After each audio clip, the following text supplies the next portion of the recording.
वाई गोरक्षनाथ येथे भाजपची संवाद बैठक संपन्न। सर्कल निहाय कार्यकर्त्यांशी साधला संवाद। लोकेशन वाई गोरक्षनाथ। तालुक्यातील वाई गोरक्षनाथ येथे भारतीय जनता पक्षाची सर्कल निहाय बूथ संवाद बैठक सोमवारी पार पडली। या बैठकीत वसमत विधानसभा मतदारसंघातील शिडर, शहापूर, पांगरा शिंदे, आंबा व आसोला येथील भाजपा कार्यकर्ते व पदाधिकारी यांच्याशी संवाद साधला। यावेळी हिंगोली जिल्हा प्रभारी जयपाल सिंह चावडा, माजी खासदार ॲडव्होकेट शिवाजी माने, माजी आमदार गजानन घुगे, महिला जिल्हाध्यक्ष तथा वसमत विधानसभा निवडणूक प्रमुख उज्ज्वलाताई तांभाळे, जिल्हा उपाध्यक्ष मिलिंद यंबल, अंकुश आहेर, राधाकिशन साबणे, विठ्ठल नाना भोसले, अवधूत शिंदे, ज्ञानेश्वर मुंजाळ, सरपंच जितू रावळे, राजू भोसले यासह पदाधिकारी, बूथ प्रमुख व कार्यकर्ते उपस्थित होते। तालुक्यातील वाई गोरक्षनाथ येथे भारतीय जनता पक्षाची सर्कल निहाय बूथ संवाद बैठक सोमवारी पार पडली। या बैठकीत वसमत विधानसभा मतदारसंघातील शिडर, शहापूर, पांगरा शिंदे, आंबा व आसोला येथील भाजपा कार्यकर्ते व पदाधिकारी यांच्याशी संवाद साधला।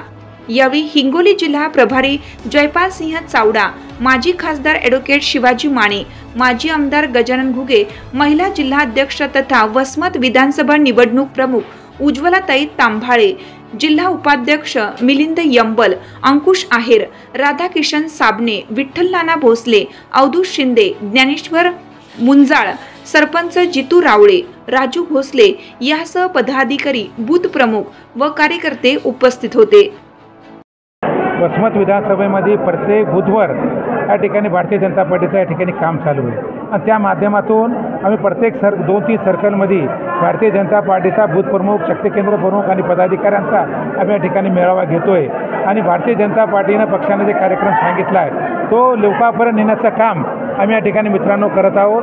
भारतीय जनता पार्टीचं बूथ सर्वेक्षण करायचं आहे, बूथमध्ये नाव आलेत की नाही आणि ज्या केंद्र सरकारच्या आणि महाराष्ट्र सरकारच्या योजना, मग देवेंद्र फडणवीस आणि शिंदे सरकारने केलेल्या, मोदी सरकारने केलेल्या योजना, ती लाडली बहीण असेल, PM फंड असेल, गॅस असेल, घरकुल असेल, जनधन योजना असेल, अनेक योजना ठिकाणी आलेल्या आहेत। त्या योजनेचे लाभार्थी त्यांना भेटून त्याचे संवाद करायचा आहे आणि येणाऱ्या काळामध्ये आपण त्यांना निधी मिळाला की नाही, त्यांना फंड आला की नाही, त्यांना त्या ठिकाणी समाधान आहेत की नाही आणि हे मतदान भारतीय जनता पार्टीचं मतदान, युती सरकारचं मतदान या वाढवण्याकरता हा मेळावा आम्ही या ठिकाणी घेत आहोत।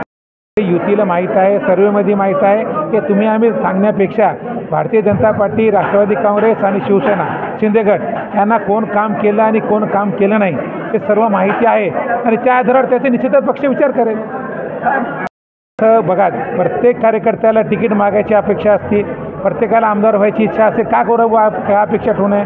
15 वर्षापासून भारतीय जनता पार्टीचं 20 वर्षापासून पदाधिकारी काम करते, प्रत्येकाला सरपंच व्हावं वाटते, प्रत्येकाला जिल्हा परिषद सदस्य व्हावं वाटते, प्रत्येकाला आमदार व्हावं वाटते। भारतीय जनता पार्टी ज्या उमेदवाराला कमळाचं तिकीट देईल, कमळाचं फूल घेऊन जो तिकीट येईल त्याचं भारतीय जनता पार्टी सर्व उमेदवार त्या ठिकाणी काम करून त्याला निवडण्याकरता आम्ही प्रयत्न करू।